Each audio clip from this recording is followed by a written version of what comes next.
Friend, स्वागत है आपका आपके अपने YouTube चैनल गुरुजी शिवम गुप्ता में। बहुत दिनों से एफआईएस की सेलिंग चल रही है और सभी निवेशकों को और ट्रेडर्स को यही परेशानी हो रही है कि मार्केट रिबाउंड कब करेगा, क्योंकि जो इन्वेस्टर्स हैं उनका पैसा भी लगभग 20-25% कम हो गया कैश मार्केट में काम करने वालों का। और ट्रेडर्स ने भी चाहे कितना भी कम से कम काम किया हो, लेकिन जब मार्केट 10% गिरती है तो कुछ तो होल्डिंग अपनी पोजीशन परचेज कर ही लेता है लॉन्ग टर्म के लिए। और जब वो 15% गिरती है थोड़ा और कर लेता है, लेकिन अभी मार्केट अपने हाई से 20% डाउन है। 20% पे कोई कितना भी कैसा भी ट्रेडर हो, वो कुछ ना कुछ पोजीशन बाय कर लेता है लॉन्ग टर्म के लिए, और वो इस टाइम लॉस में है। ट्रेडर अपनी पोजीशन बनाता है एफ में, और इस वजह से उसे थोड़ी प्रॉब्लम ज्यादा रहती है, क्योंकि उसने पोजीशन बनाई थी कि मुझे 1 लाख रुपए का प्रॉफिट होगा, मैं निकल जाऊंगा। वो 1 लाख रुपए का प्रॉफिट तो हुआ नहीं, लेकिन 1 लाख रुपए के लॉस में वो पोजीशन खड़ी हो गई है। चलिए थोड़ा सा डेटा की बात करते हैं। डेटा को बहुत ज्यादा एक्सप्लेनेटरी ना बना के हम आपको क्रक्स बताएंगे। क्रक्स ये है कि मार्केट जो है फ्राइडे को गैप अप ओपनिंग हुई 310 पॉइंट के साथ बैंक निफ्टी में, और 127 पॉइंट के साथ निफ्टी में 17,112 और 39,442 पे। एक एक करके शुरू करते हैं। निफ्टी 17,112 पे गैप अप ओपन हुई, 127 पॉइंट बढ़ के हाई लगाया 146 का। 112 पे जहां गैप अप हुई वहीं पर हल्का सा ऊपर हाई लगाया बाद में, और लो लगाया 16,958 रुपए का, 108 पॉइंट कल के गैप से नीचे, और क्लोज हो गई 17,100 पे हाई के आसपास। इसको इस तरीके से समझिए, निफ्टी गैप अप ओपन हुई, गैप अप होने ओपन होने के बाद जितने शॉर्ट थे उन्हें कटवा दिया, लॉस बुक करवा दिया, फिर नीचे चली गई, लो लगा दिया 16,958। तो जिन्होंने 17,000 का स्टॉप लॉस लगाया था उनके उनके बाई पोजीशन कटवा दी ट्रेडर्स की, और उसके बाद वापस ऊपर जाने लगी, शॉर्ट कवरिंग आनी शुरू हुई, और अपने हाई के पास हाई लगाया 17,146, और हाई के पास ही 17,100 पर निफ्टी बंद हो गई। बिल्कुल कुछ इसी तरीके से। और ये सब कुछ एक कारण से हुआ, बैंक निफ्टी की वजह से। बैंक निफ्टी ने हाई काटना शुरू किया, तो निफ्टी में उसकी रेशो होती है 30%, उसी हिसाब से निफ्टी की रिकवरी आ गई। तो बैंक निफ्टी में क्या हुआ, बैंक निफ्टी ओपन हुई 310 पॉइंट ऊपर 39,442 पे, फिर उसने लो लगाया 38,927 का, लगभग अपने हाई से 500 पॉइंट नीचे गिरी।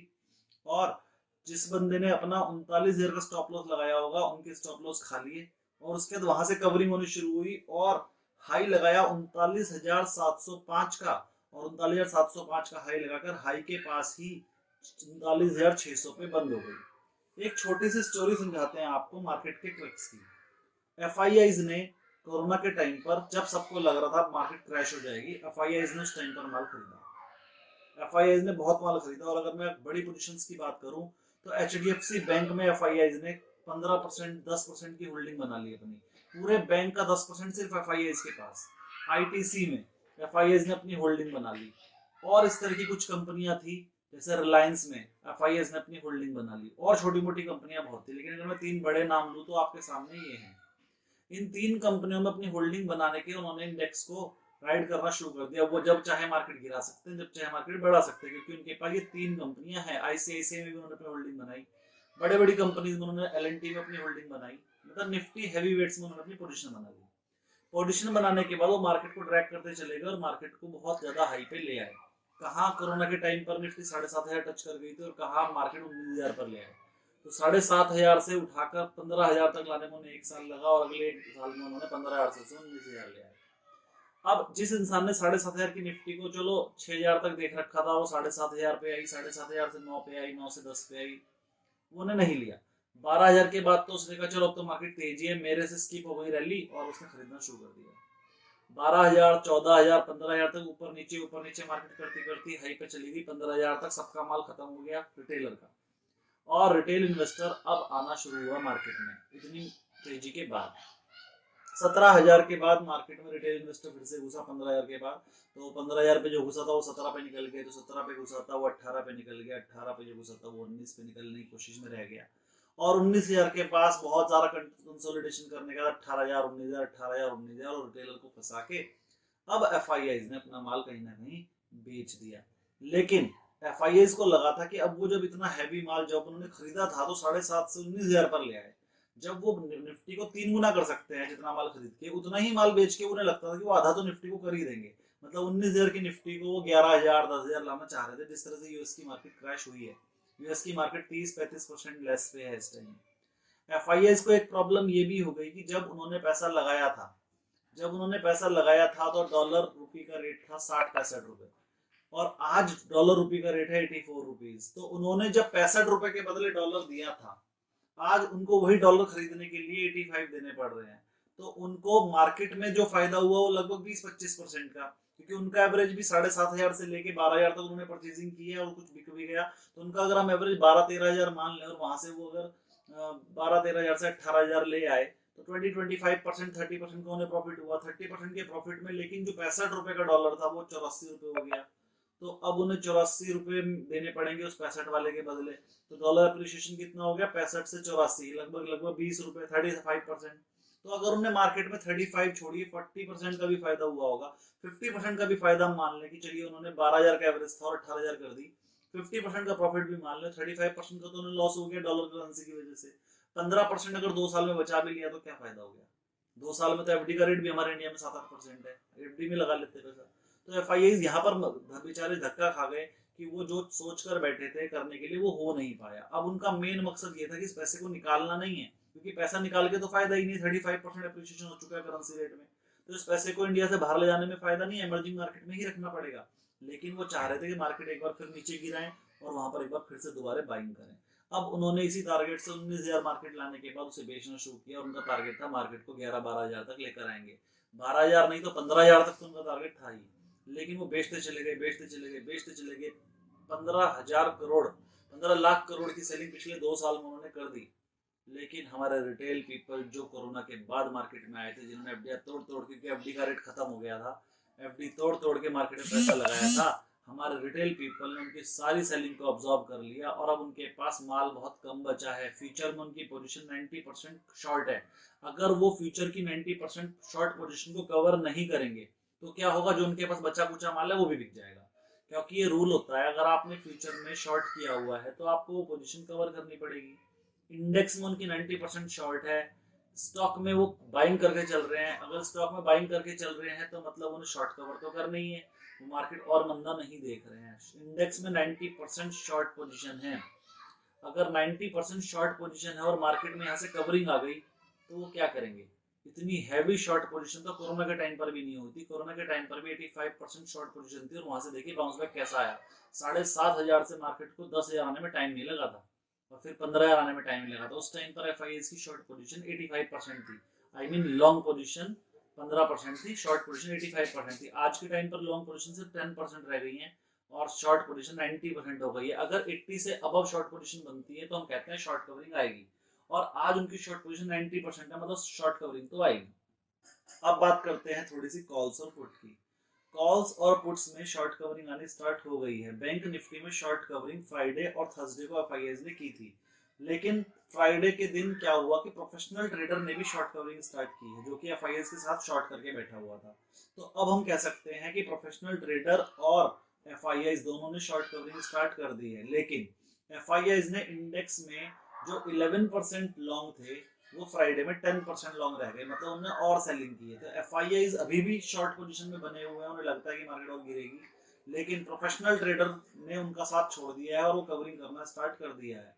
और एक बार जब कवरिंग करनी स्टार्ट हो जाती है तो फिर वो रैली बनी ही जाती है। जैसे अगर मान लीजिए प्रोफेशनल ट्रेडर अपनी शॉर्ट कवरिंग करेगा तो उससे मार्केट 500-700 पॉइंट कवर हो जाएगी। 500-700 पॉइंट कवर होते ही सार जो एफआईआईज में वीक हैंड होंगे वो शॉर्ट कवरिंग स्टार्ट कर देंगे और वहां से मार्केट 300-400 पॉइंट और प्लस हो जाएगी। 1,000 पॉइंट प्लस होते ही अगर कोई रिटेल इन्वेस्टर भी शॉर्ट पोजीशन में बना होगा वो, और जो रिटेल इन्वेस्टर अभी तक बैठा हुआ था कि मैं लूंगा, मार्केट और गिरेगी मैं तब लूंगा, मैं तब लूंगा, 500-700 पॉइंट बढ़ता देख के वो भी मार्केट में कूद पड़ेगा और अपनी बाइंग पोजीशन बनाएगा। तो बाइंग आ जाएगी, बाइंग आ जाएगी तो मार्केट 1500-1700 पॉइंट चढ़ जाएगी। और अगर 1,000-1,500 पॉइंट निफ्टी चढ़ गई तो कितना भी स्ट्रॉन्ग हैंड हो एफआईआईज का, उन्हें शॉर्ट कवरिंग करनी ही पड़ेगी।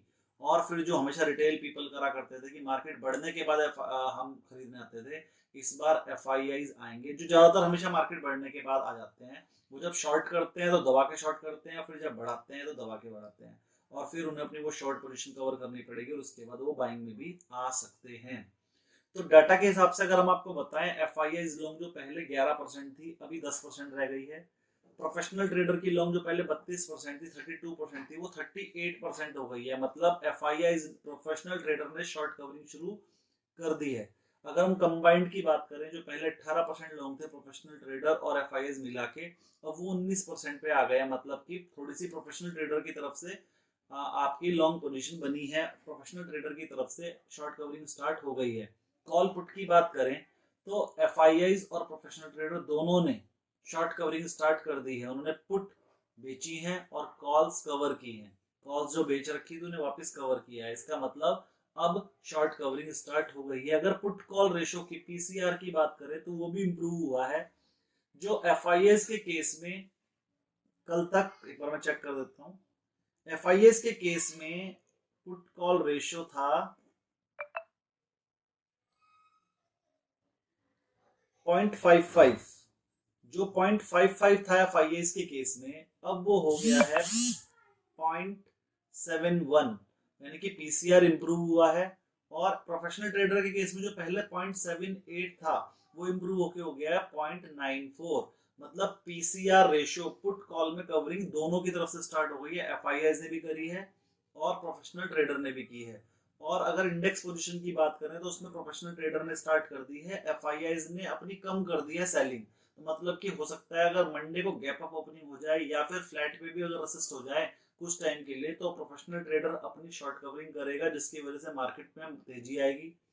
और अगर मार्केट में मंदी भी आती है तो भी प्रोफेशनल ट्रेडर कवर करेगा, तो मार्केट को ज्यादा गिरने नहीं देंगे। तो ऐसा लगता है कि अगर मंडे में शॉर्ट कवरिंग रैली बनी तो वो कंटिन्यू करेगी ट्यूसडे, वेडनेसडे और थर्सडे को भी, यानी कि पूरे वीक।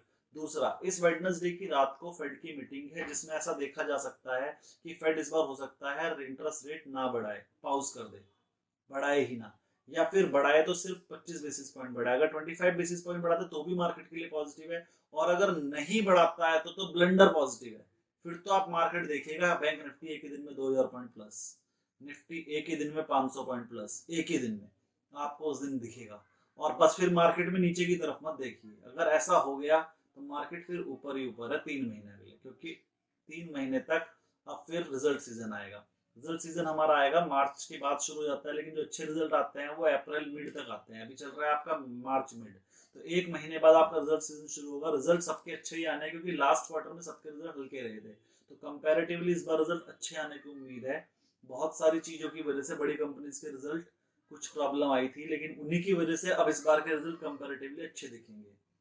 तो मार्केट में पॉजिटिव मूड है, लेकिन हर चीज कंडीशनल है। सिर्फ एक ही चीज पे रिलाई करते हैं हम लोग कि अगर शॉर्ट कवरिंग आ जाए तो मार्केट प्लस है। शॉर्ट कवरिंग आने के पूरे पूरे आसार है, पिछले 10 दिन से आसार है, लेकिन शॉर्ट कवरिंग बहुत कम आई है। आनी स्टार्ट हो गई है, मार्केट रिकवर हो रही है, सपोर्ट ले रही है, लेकिन अभी जिसे हम शॉर्ट कवरिंग रैली बोलते हैं वो भी स्टार्ट नहीं हुई है। लेकिन आने के पूरे पूरे चांसेस हैं कि शॉर्ट कवरिंग रैली आपको मंडे को दिख सकती है। तो चैनल में बने रहिए, सब्सक्राइब कीजिए, शेयर कीजिए, और आप अपना प्यार हमें ऐसे ही देते रहिए। Thank you very much.